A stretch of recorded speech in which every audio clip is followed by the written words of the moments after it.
So guys, आज हम Suzlon energy company के बारे में फंडामेंटल एनालिसिस करेंगे और देखेंगे कि ये जो कंपनी है अभी कैसा कर रही है और कैसे आगे मतलब मूव होने वाला है। ठीक है, तो इसके एनालिसिस करेंगे और क्विक एनालिसिस की थोड़े से पॉइंट होंगे इसके अंदर। देख सकते हो इतने से पॉइंट है और उस पॉइंट को देख के हमें मालूम पड़ जाएगा कि क्या होने वाला है इस कंपनी का। छोटा सा वीडियो होगा, बने रहना वीडियो के अंदर। मैं नोट्स में सब दिखाऊंगा आपको और साइड में स्क्रीनशॉट भी दिखाऊंगा, आपके डिस्प्ले पे दिख जाएगा आपको, जिससे आपको और अच्छे से समझ आएगा। ठीक है, तो शुरू करते हैं।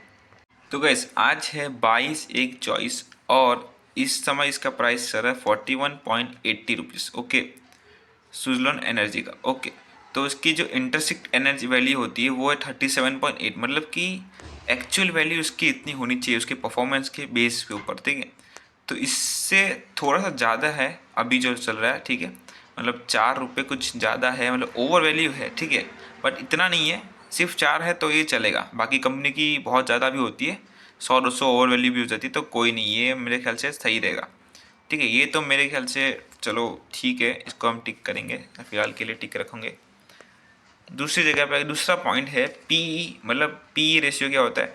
Price earning ratio. Okay, price earning ratio में क्या होता है ना कि अर्निंग डिवाइड बाय प्राइस होता है। ओके, तो जहाँ पे कंपनी की अर्निंग को डिवाइड किया जाता है प्राइस के साइड, जिसकी जितनी प्राइस होती है, अब जी चल रहा है 41। ठीक है, तो 41 डिवाइड बाय जो अर्निंग कर रही है कंपनी उसके साथ डिवाइड होता है, और वो जो निकलता है उसका आंसर वो होता है पीई रेशियो, और वो जो है वो कम होना चाहिए, या तो 20 के कम या 30 के अंदर, 30 के कम अंदर होना चाहिए। ओके, तो ये सही चल रहा है, मतलब अच्छा परफॉर्मेंस कर रहा है। ठीक है, तो इसकी कितनी है तो देख सकते हो 101.2, मतलब बहुत ज़्यादा ही है, पी रेशियो बहुत ज़्यादा है। ओके, तो मतलब अर्निंग के हिसाब से प्राइस वैल्यू थोड़ा ज़्यादा हो रहा है, क्योंकि थोड़ा सा इसके अंदर सूट नहीं हो रहा। ओके, तो ये मैं मानूंगा थोड़ा सा ज़्यादा है, तो इसको हम हाई लिखेंगे यहाँ पर, और इस पॉइंट को फ़िलहाल के लिए कैंसिल कर देंगे। ओके, ये थोड़ा ज़्यादा हो जाएगा, अब नीचे आएंगे। इतना कुछ मेजर पॉइंट नहीं है लेकिन इफेक्ट करता है। ओके,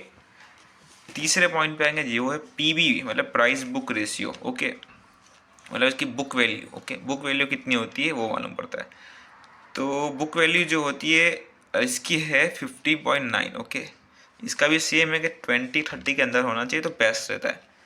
50 है इसका, ज़्यादा है, ये भी ज़्यादा है। ओके, बट चलेगा फिलहाल के लिए, अभी भी के लिए मतलब चल जाएगा। ओके, इसको भी थोड़ा हाई लिख के हम छोड़ देंगे, रहने देते इसको। ये दो दो चलो मैं फ़िलहाल के लिए चला दूंगा, क्योंकि इतना ज़्यादा इम्पैक्ट नहीं करेगा, बाकी सब चीज़ें ज़्यादा हो जाएगी। तो अभी आता है करंट रेशियो पे। ठीक है, करंट रेशियो क्या होता है कि current asset divide by current liabilities. Okay, वो होता है करंट रेशियो। तो कंपनी के पास एसेट, एसेट मतलब आपको पता होगा, नहीं पता तो बता दो, जो कंपनियां मशीन्स वगैरह खरीदती जा इन्वेस्ट करती, जो चीज़ें होती है कंपनी के पास, वो होते कंपनी के एसेट्स। और लायबिलिटीज आपको देसी भाषा में बोलूँ तो चुकाना पड़ता है आपको। ठीक है, वो जो उधार लिया होता है या फिर कुछ भी लायबिलिटीज, मतलब जिम्मेदारी होती है, चुकाने होती है अपने को, वो सब होती है। ठीक है, तो लायबिलिटीज़, तो वो सबको ये डिवाइड करने के बाद जो निकलता है वो होता है अपना करंट रेशियो। तो करंट रेशियो इतना होना चाहिए, इसके बीच में होना चाहिए, तो कंपनी सही जा रही है। ओके, आप गूगल करके देख लेना। बाकी ये देखो इसका करंट रेशियो कितना है, 1.53। ओके, तो ये बहुत सही है, मैं इसको गुड करके सही लिख दूंगा, मतलब ये सही जा रहा है, इसका कंपनी सही तरीके से चल रही है। तो अब आते हैं income statement. Okay, income statement का मैं स्क्रीनशॉट लगा दूंगा साइड पे, जहाँ सबको मालूम पूरा जाएगा, पूरा का पूरा मैं यहाँ पर समझा भी दूंगा आपको अच्छे से, वो देखना। ठीक है, ये कुछ मेन पॉइंट्स मैंने लिखे हुए जो मैटर कर रहे हैं। ठीक है, पूरे इसके स्टॉक में। तो इनकम स्टेटमेंट क्या बताता है? ठीक है, पिछले 5 साल का जो रेवेन्यू होता है, ठीक है, इस इंडस्ट्री मतलब कि क्या, ये जो सुजलॉन कंपनी है, ठीक है, उसकी जो इतनी भी फील्ड है, मतलब इस फील्ड में जितनी भी कंपनियाँ हैं वो पिछले 5 साल में क्या कर रही है? ठीक है, तो माइनस में ही चल रहा है एवरेज। ठीक है, ओके, लेकिन सुजलॉन एनर्जी क्या कर रही है, इतना प्लस में चल रहा है, 0.15 इतना प्लस में चल रहा है, तो इसका रेवेन्यू सही है, ये बहुत सही काम कर रहा है। ठीक है, बाकी वो से इस वजह से ये अच्छा है, इसके अंदर इस पॉइंट में मैं अच्छा इसको बोलूँगा। ओके, ये टिक कर देंगे। दूसरा एक पॉइंट है कि मार्केट शेयर, 5 साल में इसके जो मार्केट शेयर है, ठीक है, सुजलॉन के मार्केट शेयर है पिछले 5 साल में इतने थे 53.11। Okay, percentage. अभी कितना चल रहा है? बढ़ के हो गए 75.85, ठीक है। तो ये बहुत अच्छे से बढ़ रहे हैं, अच्छी स्पीड से बढ़ रहे हैं और अच्छे खासे बढ़ रहे हैं, ठीक है। तो ये भी सही जाएगा। तो ये दोनों इनकम स्टेटमेंट्स का बहुत सही जा रहा है भाई। नेट रेवेन्यू आप देख सकते हो बहुत अच्छे से इंक्रीज हो रहा है, रेवेन्यू भी इंक्रीज हो रहा है ईयर बाय ईयर, तो ये सही है। बैलेंस शीट की तरफ आएंगे अभी। Balance sheet, okay. अब बैलेंस शीट में क्या होता है, करंट एसेट्स और करंट लायबिलिटीज़, ये दो चीज़ देखी जाती है, ओके। तो आपको मैंने बताया एसेट्स जो सामान होते हैं वो जो जितनी भी इन्वेस्टमेंट होती है उनकी या फिर मशीन्स वगैरह होती है वो, और लायबिलिटीज़ जो भी बताया मैंने आपको, ठीक है। तो एसेट्स जो है वो बढ़ने चाहिए और लायबिलिटीज़ कम होनी चाहिए। एसेट्स ज़्यादा होना चाहिए, लायबिलिटीज़ कम होनी चाहिए, ओके, इतना याद रखना। तो 2024 की बात करें तो देखो, मतलब जो अभी के 24 मत है समझना, मतलब अभी के टाइम पे इसके एसेट्स से इतने और लायबिलिटी से इतने, तो ये सही है, नंबर तो सही है, ठीक है। ये ज़्यादा है, ये कम है। पर एक और चीज़ दिखा था आपको, प्रीवियस ईयर की बात की है तो लायबिलिटीज़ जो कम हो रही है कि हाँ ये कम होनी भी चाहिए, तो वो कम हो भी रही है, ओके। देखो पहले 17,000 2020 में बात करें तो, फिर 21 में 8,000 हो गई, फिर 22 में इतनी हो गई, ठीक है।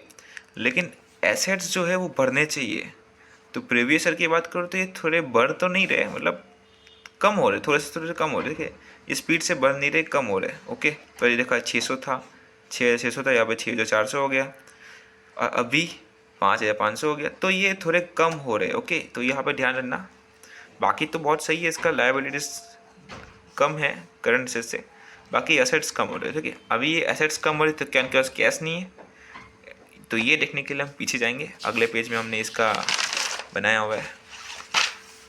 तो पहले आता है शेयर होल्डिंग पैटर्न, ठीक है। इसके शेयर्स किस किसने खरीदा है, मतलब कौन ज़्यादा इंटरेस्ट रख रहा है इस कंपनी में, ओके। तो मेन मेजर तीन चीज़ होते हैं, ये तीन लोग का इन्वेस्टमेंट होना बहुत ज़रूरी होता है। प्रोमोटर्स जो इस कंपनी की होते हैं वही है, तो प्रोमोटर्स होल्डिंग जो होते हैं कंपनी के अंदर, वो अपने कंपनी को प्रमोट करने के लिए होते हैं, वो खरीदते खुद ही और बेचते भी खुद ही, ओके। तो 13.9 थे, ओके, अभी चल रहे हैं उनके, लेकिन पहले थे 14.50, तो वो कम हुए हैं इतने। तो क्यों बेच रहे अपने शेयर्स, अपनी कंपनी के शेयर्स क्यों बेच रहे, ये थोड़ा देखने वाली बात होगी, ठीक है। बाकी दूसरी बात की जाए तो म्यूचुअल फंड्स और फॉरेन, ये दोनों बहुत तगड़ा इन्वेस्टमेंट करते हैं गाइस। ये जो दोनों है ना, फॉरेन इन्वेस्टमेंट और म्यूचुअल फंड्स, तो ये दोनों जो इन्वेस्टमेंट करते हैं वो बहुत बड़ी रकम में करते हैं, तो ये बढ़ना बहुत अच्छी बात है। तो देख सकते हैं म्यूचुअल फंड्स 0.74 से 470 पे पहुंच गया भाई, तो ये बहुत सही चीज़ है। ये म्यूचुअल फंड काफ़ी अच्छा इन्वेस्टमेंट कर रहा है, तो इसके प्राइस बढ़ने के चांसेस ज़्यादा है। फॉरेन इंस्टीट्यूशन भी काफ़ी अच्छा बढ़ा है, 780 से 1088 हो गया है, तो भाई दोनों सही है, ये दोनों सही है। भले ये थोड़ा सा कम हुआ, बट ये दोनों बहुत सही चले, तो मेरे ख्याल से ये शेयर होल्डिंग में राइट है, ठीक है। तो जैसे कि मैंने क्लास फ्लोर की बात की कि क्या असेट्स क्यों कम हो रहे उनके पास, तो 2021 में उनके पास कुछ इतने करोड़ रुपीस थे कैश फ्लो, मतलब कि फ्री कैश बोल सकते हैं, इतने बचे थे उनके पास। 2022 में बहुत ज़्यादा बचे थे, 2023 में भी कुछ अच्छे खासे मतलब थे ज़रूर, मतलब कम नहीं है बट थे। तो कैश फ्लो भी है इनके पास, ऐसा नहीं कि नहीं है। तो ये भी चलो ठीक है, मतलब माइनस वगैरह तो नहीं हो रहा है, मतलब कर देते टिक, राइट है, ओके। तो इतने ही कुछ पॉइंट है, मेजर पॉइंट मैं बोलूँगा, जो कंपनी के बारे में हमको पता चल जाएगा कि क्या हो रहा है कंपनी में, कहाँ तक जाएगा। तो ये सब पॉइंट को देख के हमें क्या लगता है कि सुज़लॉन एनर्जी जो है वो इतने प्राइस से क्या बढ़ेगा आगे 5 साल में या 3 साल में, ठीक है। तो ये सब पॉइंट तो बहुत सही लगे मुझे, क्योंकि इसके जो मेन पॉइंट मैं बताऊँ जो सही से एकदम वर्क कर रहे हैं, ये पॉइंट है भाई। क्योंकि म्यूचुअल फंड इतना अच्छा इन्वेस्ट कर रहा है, फॉरेन इंस्टीट्यूट इतना अच्छा इन्वेस्ट कर रहा है, तो मेरे ख्याल से शेयर में कुछ तो दम है। तो गाइस इसको इन्वेस्ट करना चाहिए, ओके। पर हालांकि इससे मतलब जो ज़्यादा वैल्यू, इसकी वैल्यू अभी इतनी होनी चाहिए थी, लेकिन है इतनी, तो आप कर तो सकते हो, मेरे ख्याल से कर सकते हो, ठीक है। अगर मैं होता तो करता, बाकी ये ओपिनियन है, आप करना चाहो तो कर सकते हो, क्योंकि आपने देखा है, आपको सब मैंने दिखाया है यहाँ पर, जो रियल है वो सब चीज़ है। आप गूगल भी करना, पीई वैल्यू क्या है, पीवी वैल्यू क्या है, करंट रेशियो क्या है, सब गूगल करके देख लेना। बैलेंस शीट और इनकम स्टेटमेंट मैंने डिस्क्रिप्शन में डाल दिया है, आप देख लेना, आपको सब कुछ प्रोवाइड कर चुका हूँ मैं, नीचे नोट्स भी डाले हुए। सब कुछ प्रोवाइड कर दिया है। तो मेरे ओपिनियन में इस शेयर की बात की जाए तो ये बढ़ सकता है। पिछले 1 साल की बात करूँ तो 1 साल तक ये बढ़ेगा ज़रूर, ठीक है। इतना सब कुछ अच्छा चल रहा है। अभी इसका जो अर्निंग चल रहा है, ठीक है, वो भी दिखा दूंगा मैं, एसएस डाल दूंगा, वो भी देखना, वो भी अच्छे खासा बढ़ते जा रहा है। तो ये शेयर खरीद सकते हैं। तो अगली बार नया वीडियो आएगा नए कंपनी के ऊपर, आप कमेंट करना, किसी भी स्टॉक के बारे में आपको जानना होगा तो मैं इसके ऊपर वीडियो बना दूंगा। और इससे भी अच्छे अच्छे एनालिसिस, मतलब ऐसी एनालिसिस अच्छी अच्छी और काम की एनालिसिस मैं लाता रहूँगा। तो इसके लिए सब्सक्राइब कर दो। और छोटा सा वीडियो, इतना बड़ा वीडियो नहीं है, क्योंकि कोई स्टॉक के बारे में अगर एनालाइज करते हैं तो बहुत टाइम लग जाता है, वीडियो बहुत बड़े बनते हैं। तो ये जल्दी से मैंने बता दिया आपको, अच्छे से बता दिया, समझ आया ऐसा बनाया है। तो सब्सक्राइब करना और लाइक करना, पहला वीडियो है तो थोड़ा सपोर्ट करना, ठीक है। चलो बाय।